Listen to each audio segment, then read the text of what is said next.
Today on an all-new Dr. Phil. An alleged serial killer in South Carolina. Todd put me on the ground and handcuffed me and cuffed my ankles and put a ball gag in my mouth. Where does he take you? Into a storage container. He left me bound and he also put a chain around my neck. He watched you, he chose you, and then he eliminated the person you loved. He shot Charlie in the chest 3 times. He said it was easier to control someone if you took someone they loved. He let me know that if I fought back, he would kill me. And then he raped me. Did you think you were going to die? He didn't want to kill me. He wanted to keep me. That's why I did what I had to do to survive. Kayla Brown's story of abduction by a suspected serial killer. On November 3rd, a shocking discovery made national headlines. 30-year-old missing woman Kayla Brown was found alive in what authorities described as horrific conditions, chained at the neck like a dog and locked inside a storage container on an isolated plot of land in South Carolina. Kayla and her boyfriend, Charlie Carver, went missing on August 31st. When she was found, police said Kayla had been held captive for more than 2 months by Todd Colehep, a local realtor who Kayla says hired her to do odd jobs around his property. Kayla says when the metal gates locked behind her, her nightmare began. A disturbing discovery in South Carolina. A woman missing for more than 2 months, found alive, chained inside a storage container. And this morning there's an urgent search underway for more potential victims. A woman who's been missing for more than 2 months has just been found. And when you hear the details, they are nothing short of jaw-dropping. Spartanburg County Sheriff Chuck Wright says deputies discovered Kayla Brown because she was knocking on the inside of that metal container. Authorities say Brown was chained by her neck and ankle in a padlocked metal storage container, roughly the size of a school bus. She'd been missing since August, along with her boyfriend, Charlie Carver. The container was tucked behind trees, close to a farmhouse where Colehep would stay when he was not at his home. DailyMail.com got the first photos of the container where Kayla was held. A day later, the body of her boyfriend, Charlie Carver, was also found on the property. The owner of the property, Todd Colehep, is a registered sex offender and was arrested and charged with kidnapping. Brown worked for Colehep. The Anderson police chief says she started cleaning properties for him shortly before she went missing. Brown told deputies that she witnessed that man, Todd Colehep, shoot and kill her boyfriend. This isn't Colehep's first run-in with the law. In 2001, he was released from prison after serving time for the rape of a 14-year-old neighbor at gunpoint. When you find a woman chained inside a big metal container on a man's property, you know that that investigation is just getting started. After Kayla's rescue, police searched the property for her boyfriend Charlie's body. What they found was bone-chilling. Not one, not two, but 3 bodies were buried on Colehep's land. Police believe they were dealing with a potential serial killer. He has since been linked to 4 more unsolved murders. The kidnapped woman in South Carolina found chained inside a storage container has revealed the twisted tale of a potential serial killer. Another big development in this case, investigators took Colehep back to the property. Colehep showed the sheriff's investigators where he had buried Carver and 2 drifters he murdered after allegedly hiring them to work on his property. Authorities released the names of a Spartanburg couple found shot and buried on the property of accused murderer Todd Colehep. According to the coroner, the 2 were buried for at least 11 months. The female victim, Megan McGraw-Coxey, was 25 years old, and the coroner says she was shot in the head. Her husband, Johnny Joe Coxey, was shot in the torso. An alleged serial killer in South Carolina. Investigators say Todd Colehep confessed to an unsolved quadruple murder from 13 years ago. 4 people were shot and killed at Superbike Motorsports in Chesney. With 7 bodies finally accounted for, the question on everyone's mind is, are there more out there? This terrifying mystery only now starting to unravel. What happened inside that container? What nightmare did Kayla survive at the hands of an alleged serial killer? It's the story that has never been told. Today, she reveals all. But first, Kayla's mother, Bobby Newsom, is here in an exclusive interview. This is her story. You know, before we even get started, how are you doing through all of this? As a parent, I cannot even imagine what you've gone through. It lets you know just how strong you can be. It challenges everything that you are. No parent should ever have to experience not knowing where your child is. Having the idea to actually pass through your mind that she may not come back. So who was it that first said, I should be hearing from her, but I'm not? That would have been her friend. There was actually several friends because they had made plans to have like a dinner. Yeah, and she doesn't show, and they don't hear from her. Exactly. And, you know, they were calling her to make sure everything was, you know, and get a time and stuff like that. And she wasn't answering anybody. Once you realize, because her car's parked at her apartment, and you realize she is missing. Well, see, I thought at first it was just them messing with me because, you know, I guess I wanted it to be, if that, you know. Of course. You believe anything. You want to believe anything, but... That's the reason I didn't call the police first. I know that sounds horrible, but I started calling a couple of friends and her friends.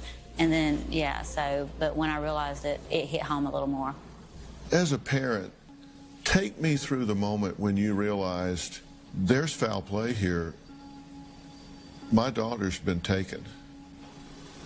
Even though I knew it wasn't right because she wasn't contacting anybody, she wasn't on social media. In my mind, I guess as a parent wanting the best case scenario, I was hoping they'd went to the beach and just didn't want, you know. I just had to keep telling myself, she's okay. We can find her. She's okay. There is something going on, but she's strong. If she's with Charlie, I knew him. They're both very strong people, both very happy with life people. This bizarre and frightening story began last Labor Day weekend. 30-year-old Kayla Brown and her 32-year-old boyfriend, Charles David Carver, went missing near Spartanburg. September, I was given 2 missing persons cases, one for Kayla Brown and one for Charles David Carver. At first, I had to make sure that this was just not a couple that had run off and wanted to be away from family or friends and are moved to a different place. We started getting tips from family members and friends stating that this was not like their family members. Kayla's dog, Romeo, was found in the apartment with no food and water. Most of their personal belongings was still left. Their clothing, different items that they would need, things like that, that someone would naturally take with them if they were going on a trip or wanted to move away.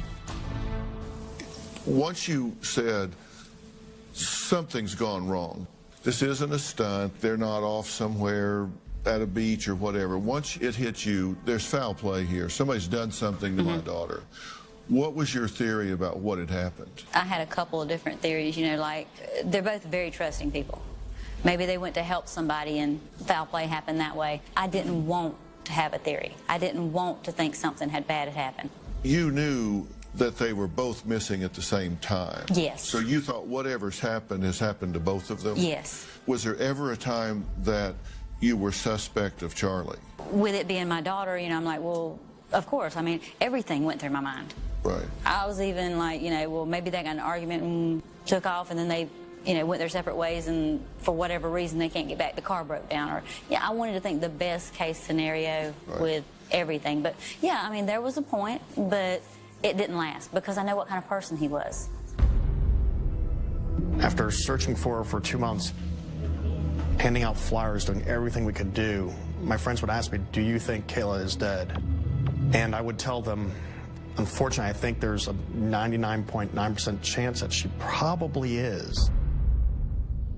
At this point, was it in your mind that you're searching for your daughter or you're searching for your daughter's body?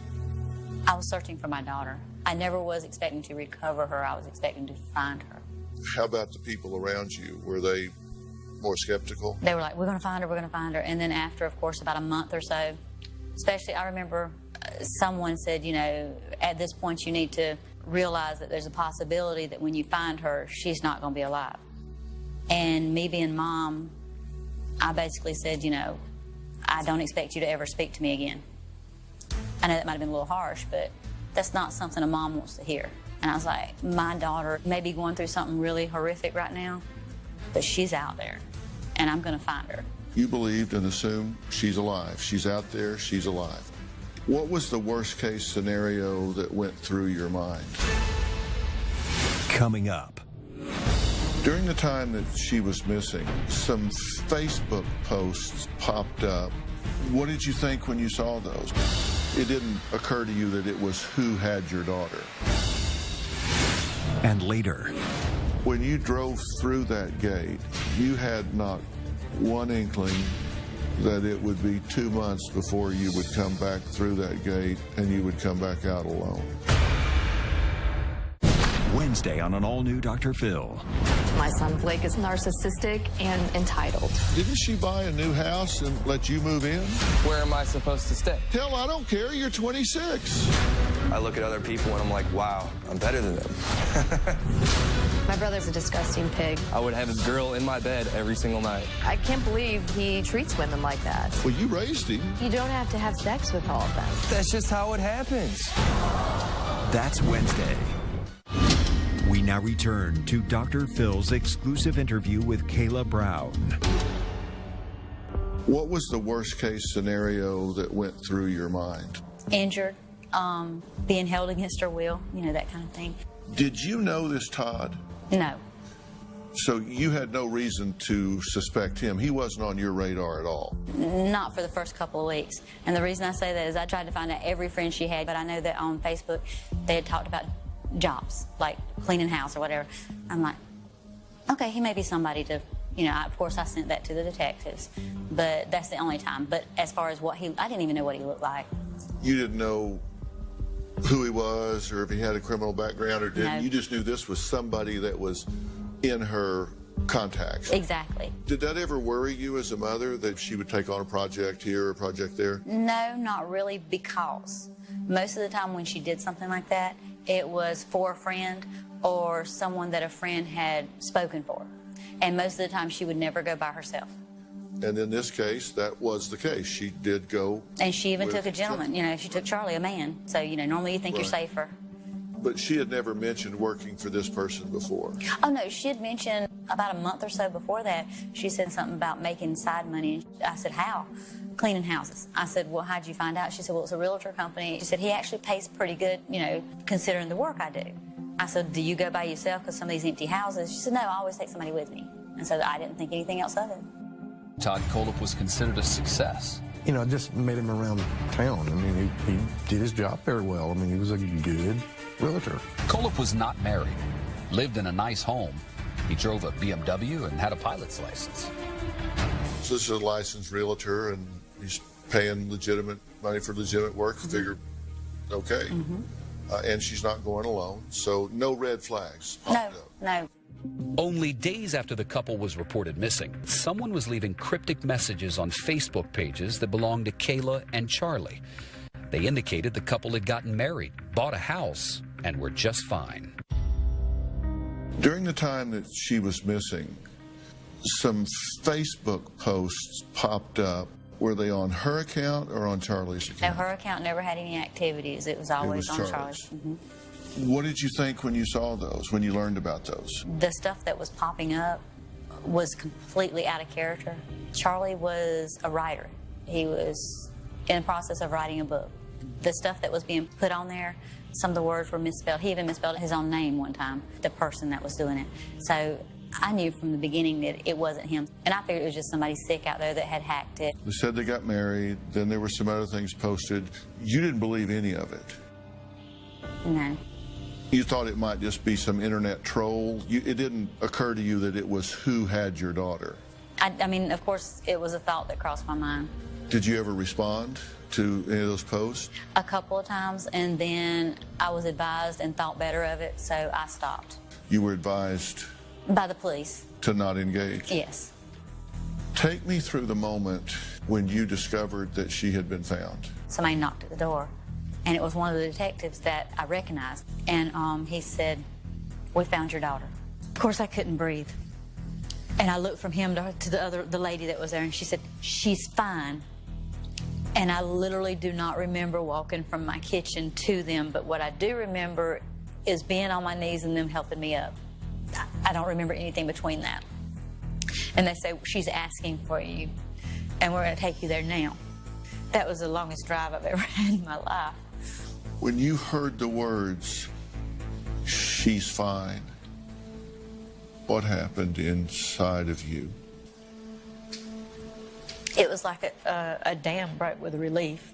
I didn't even think what could be wrong with her. I mean, maybe she's hurt, maybe none of that. Just the idea that she had been found. And what did you think when they said, she's fine, she's asking for you?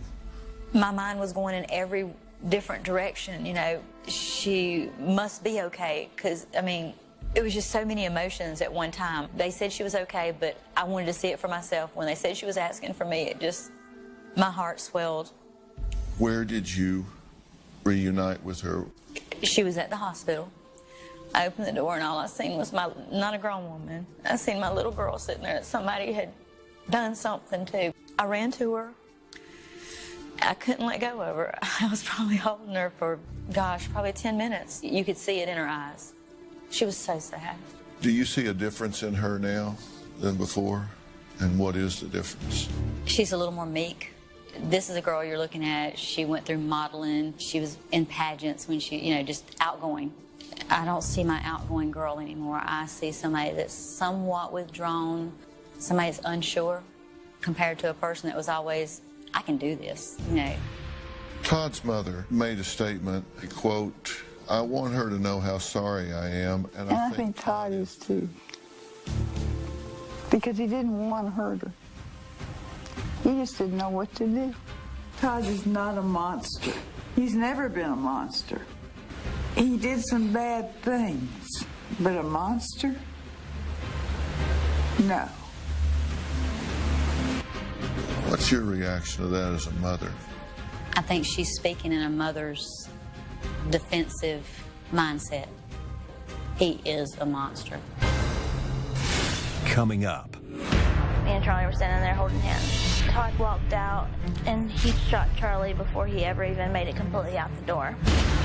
He never moved again. Where does he take you? Into a storage container. He left me bound and he also put a chain around my neck. Brittany tells men that she's pregnant. It's never been true. You're pregnant now? Correct. Would you like our nurse to confirm it? I don't know why it's really an issue. You haven't been fully forthcoming with us. I'm going to end this because I don't know this. I am through being manipulated by you. I'm not trying to manipulate. Then sit down and talk to me. My stepdad is a sick pervert. He would have me touch him in the tub. And your grandmother knew this. She was fluffing her hair 10 feet away. I never saw it. You know what you did. I did not molest you. My son loves to wear superhero costumes. To prevent crime and to fight coyotes in Griffith Park. I was stuck 20 feet in the air, so I figured, what would Batman do? Well, that's just stupid.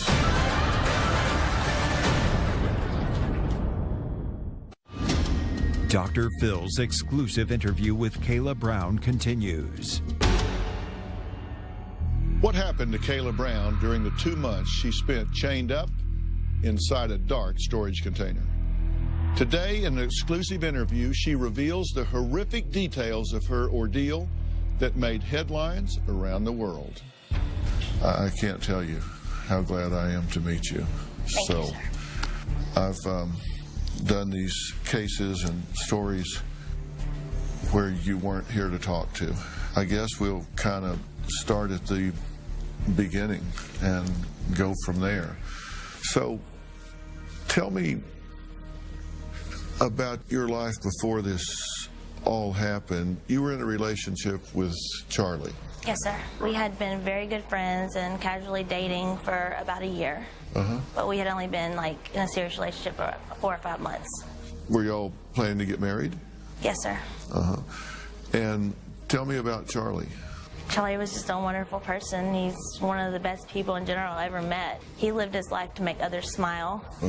If Charlie couldn't make somebody smile. His day wasn't complete. He was always joking around and laughing, and he was just a very, very special man. You were with him going to do a job. Yes, sir. And had y'all done jobs together before? Yes, sir. We had cleaned several homes for this man, for him to sell them. Right. Because he was a real estate agent. How did you learn about these jobs? How did you find out about the opportunity? I was on Facebook, and I was talking about finding more work.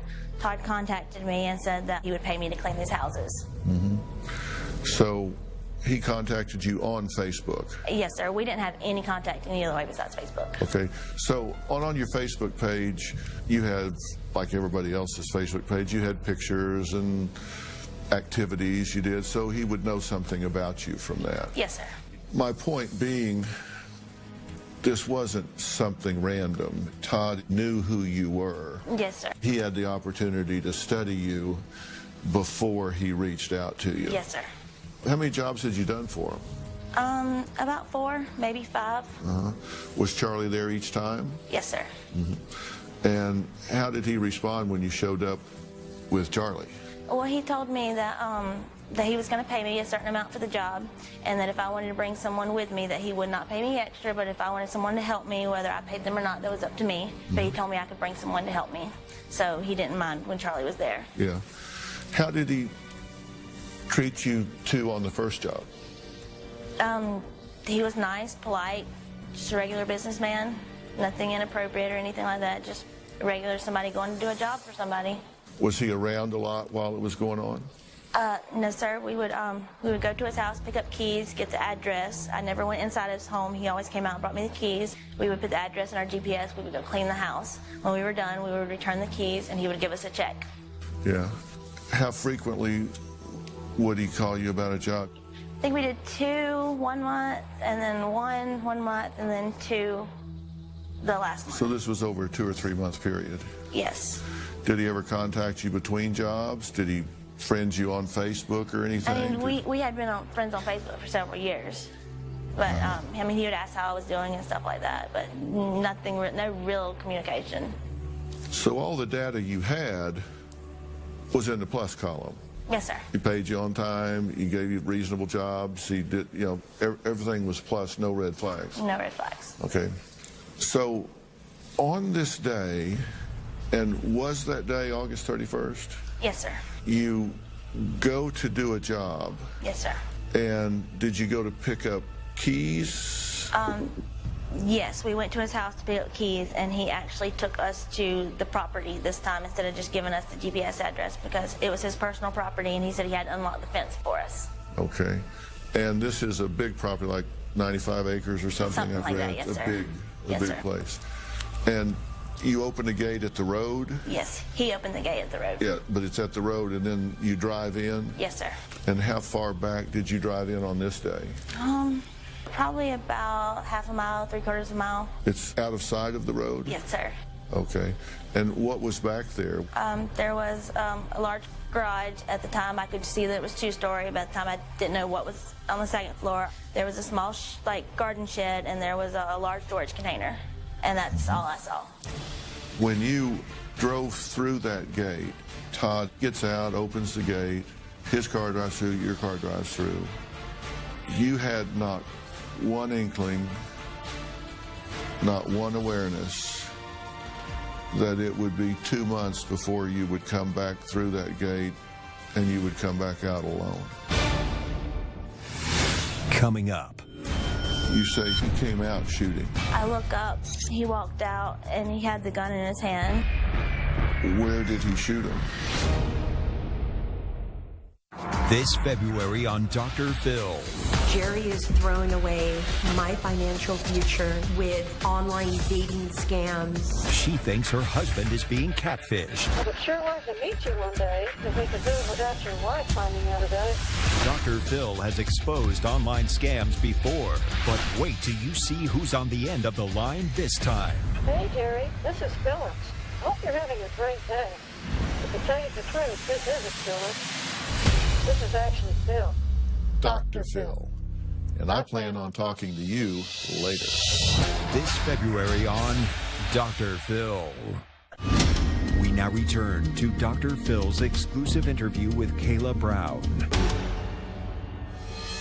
When you drove through that gate, Todd gets out, opens the gate, his car drives through, your car drives through. You had not one inkling that it would be 2 months before you would come back through that gate and you would come back out alone. I had no idea. Not one thing cued you. No, sir. That the man you loved would die inside that gate. No, sir. When you look back now on driving through that gate and following him down the road, what's your reaction to that? I always feel like I should have known better, but there was really no way I could have. You know, we look back in hindsight and we sometimes see things that we don't see the first time, but I, for the life of me, if you paid more attention, I don't know what it would be that you would have seen. Looking back, is there anything that you wouldn't see then, but looking back now, you say, okay. Yeah, after he unlocked the gate and he drove his vehicle through and we drove our vehicle through, and he got back out of his car and locked the gate back behind us. And it didn't seem odd then. I figured maybe he had animals out there or something, but I didn't know why. And it didn't seem like a big deal. He told me it was a farm. But now thinking back, I mean, why did he lock the gate back? Why did he lock the gate back? So you go to this two-story structure, right? Yes, sir. And what happens then? We go inside. It's a garage, fairly large garage. We go out inside. He tells us that we're going to be clearing some underbrush, that he made some trails and that the brush was growing up, and he wanted us to take hedge clippers and clip the underbrush. He gave us both a bottle of water. He gave us both some hedge clippers, and he said he was going to take us and show us what trail he wanted us to start on. And then we walked out the door, and he said that he needed to go back in and get something. And how long was he inside? 2 to 5 minutes. Were you standing by your car, or were you? No, we parked the car probably about 100, 150 feet away from the building, and we walked down to the building. But we were standing, the garage doors were closed, and it had a regular door on the side, and we were standing beside that door. Me and Charlie were standing there holding hands. Take me through the next few moments when he walks back out that door. We were standing there, and I look up, and I didn't realize what was going on at the time, but he walked out, and he had the gun in his hand, and he pretty much shot Charlie before he ever even made it completely out the door. And then I got lost. I didn't know what was going on. I didn't know what to do. I just stood there. When he came out the door, you say he came out shooting. He wasn't even all the way out the door. Yes, sir. And where did he shoot him? In the chest, 3 times. Rapid? Yes, sir. And did he say anything? Not at first. Not until he grabbed me and told me to come inside or I'd join Charlie. What was his demeanor when he grabbed you? He was completely calm and reserved, and it was like nothing out of the way had even happened. He wasn't raging, he wasn't red-faced, he wasn't yelling or screaming? No, sir, he was completely calm. And he grabbed you by the arm? No, he came up behind me and he put his arm around my neck. And headlock-like? Yes, sir. Did you struggle to get away from him, or were you in shock? I was in shock. I just went. He told me to go and told me to go, or I could join Charlie, and I just went. I was numb. I couldn't think. I still hadn't comprehended what had happened. Well, boy, even in shock, did you make the right decision, I can tell you, because psychologically, I have no doubt he would have shot you where you stood. So he puts his arm around your neck and pulls me into the building. Do you know at that point that Charlie is dead? Coming up. Todd put me on the ground and handcuffed me and cuffed my ankles and put a ball gag in my mouth. You're 3/4 of a mile from the road in the middle of nowhere. Why do you think he did that? Wednesday on an all-new Dr. Phil. I look at other people and I'm like, I'm better than them. I would have a girl in my bed every single night. I can't believe he treats women like that. Well, you raised him. That's Wednesday. Dr. Phil's exclusive interview with Kayla Brown continues. Todd Kohlhepp lumbered into court today on kidnapping charges. The county solicitor telling the judge what Kayla Brown described as her boyfriend's last moments after they were kidnapped in late August. And she witnessed the defendant shoot Charles David Carver. Do you think Charlie knew he was shot? No, I don't think Charlie knew anything. Do you know at that point that Charlie is dead? I was pretty sure. I was pretty sure. But I couldn't believe it. I kept looking at the door waiting for him to come in.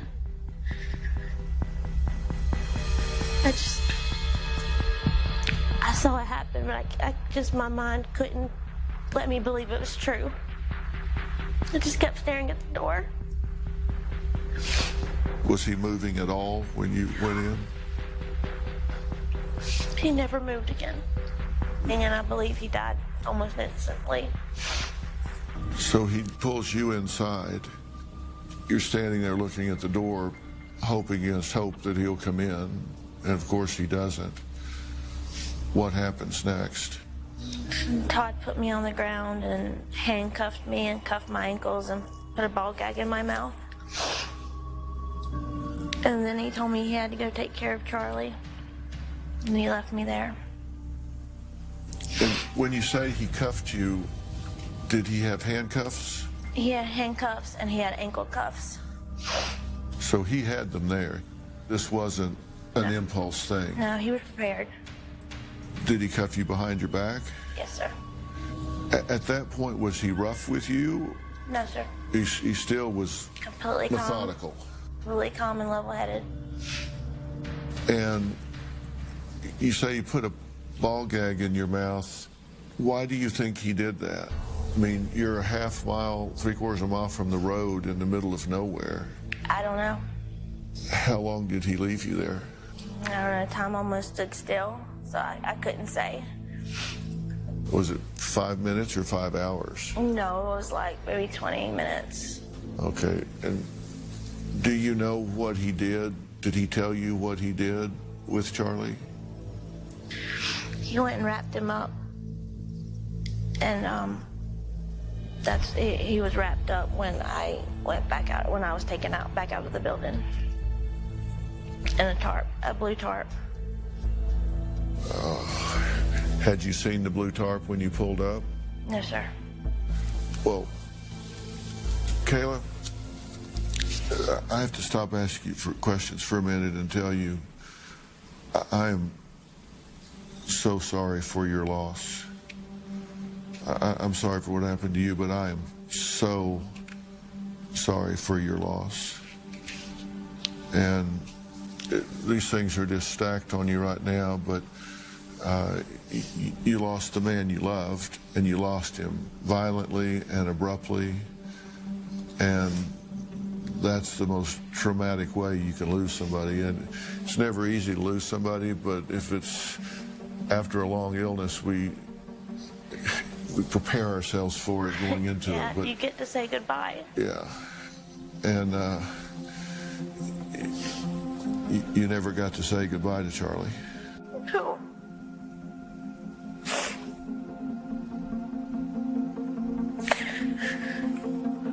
Have you said goodbye to him in your mind? I'm still trying to. What do you say to him now? I apologize a lot. Because it was my job. he was there with me. Well, I'm sorry about that. You're saying that because, but for you taking him out there, he would not have been shot? Yeah, but I'd made sure he'd be there that time. How so? He told me I could bring anybody with me to help with the other jobs or whatever, but I always brought Charlie. When we went to his property, I was thinking about bringing someone else because Charlie had to work on the day he originally wanted us to come. And he said that since it was his personal property, he would prefer only that me and Charlie come. He didn't want anyone else knowing where he lived. So he wanted Charlie there? Yes, sir. Did he ever tell you why? He said it was easier to control someone if you took someone they loved. Coming up. How long was the chain? 2.5, 3 feet. That's this long. My neck was in one corner, my ankle was in the other corner. So when he left, were you in pitch black? Yes, sir. How long before he came back? We now return to Dr. Phil's exclusive interview with Kayla Brown. He said it was easier to control someone if you took someone they loved. So he thought this out? Yes, sir. It was easier to control someone if you took someone they loved? Yes, sir. So this was a torturous thing for you. He wanted to get that mind control. Yes, sir. So he watched you, he chose you, and then he eliminated the person you loved. I believe so. Well, let's talk about the early days first. So he takes you out. You see Charlie wrapped up. Where does he take you? Into a storage container. He took you straight there. And this was the one you saw when you drove up?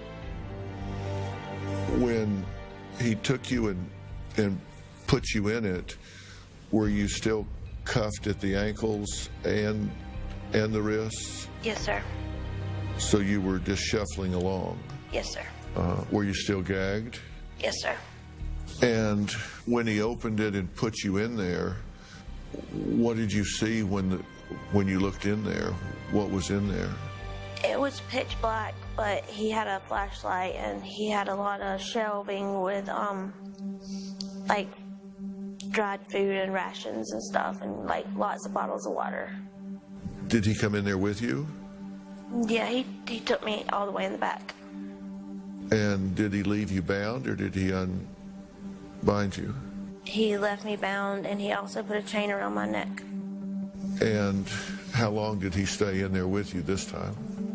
Not long, just long enough to chain me up, and then he left me. How long was the chain? 2.5, 3 feet. That's it? That's this long. Mm-hmm. So in that container, you were chained into a corner and you couldn't move the length of the container. My neck was in one corner, my ankle was in the other corner. And this is August 31st. It's hot. Yes, sir. And you're in a metal storage container. Yes, sir. Was it really hot in there? Yes, sir. It's very, very hot in there. Before he left, did he uncuff you? No, sir. He left you cuffed and chained and gagged?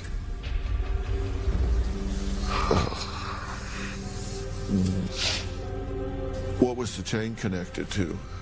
The corner of the storage container. Just a bolt or I mean a eye? Yeah, there was the little eye that goes across the corner. So when he left, were you in pitch black? Yes, sir. How long before he came back?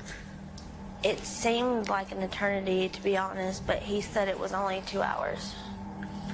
But that's just what, I don't know. Did you think it was the same day? It was the same day. I'm pretty sure it was the same day. Yeah. You hear him opening the door, What happened then? He talked about some stuff. Let me know that if I tried to run, he'd kill me. If I tried to hurt him, he'd kill me. If I fought back, he would kill me. And then he raped me. Did you think you were going to die? Want to know what's coming up on Dr. Phil? Visit our website and subscribe to our email newsletter. You'll get weekly updates, life strategies, and exclusive video that you won't find anywhere else. Plus, on drphil.com, you can see sneak previews of upcoming shows. Log on today. Todd Kohlhepp has been charged with 7 counts of homicide, unlawful possession of weapons, and kidnapping. Tomorrow, in part 2 of our exclusive interview, Kayla claims her alleged kidnapper had twisted plans for their future together. Tomorrow on an all-new Dr. Phil. He would brag about how many people he's killed, how good he was at it. Did you ever confront him? I told him he was nothing but a serial killer and that he would pay for what he did, that he was a worthless human. You were never left unchained in the container? No, never. He would rape me twice a day, every day. One way to escape would be to take your own life. Did you ever consider that? Take me through the moment when you realized they've come through. I started screaming and hitting the walls. I was scared that it really wasn't happening. He tried to crush me, but I'm not broken. That's tomorrow. You do not want to miss that. Plus, was Kayla the first woman Todd Kohlhepp allegedly held prisoner? Kayla claims there was a woman who came before her. What does she know about her and the other bodies buried on the property? That's all tomorrow. If you want to help Kayla in her recovery, we're opening a viewer donation fund. Go to whengeorgiasmile.org, click on the donate button, and check emergency funds for individuals in crisis. Thanks for watching.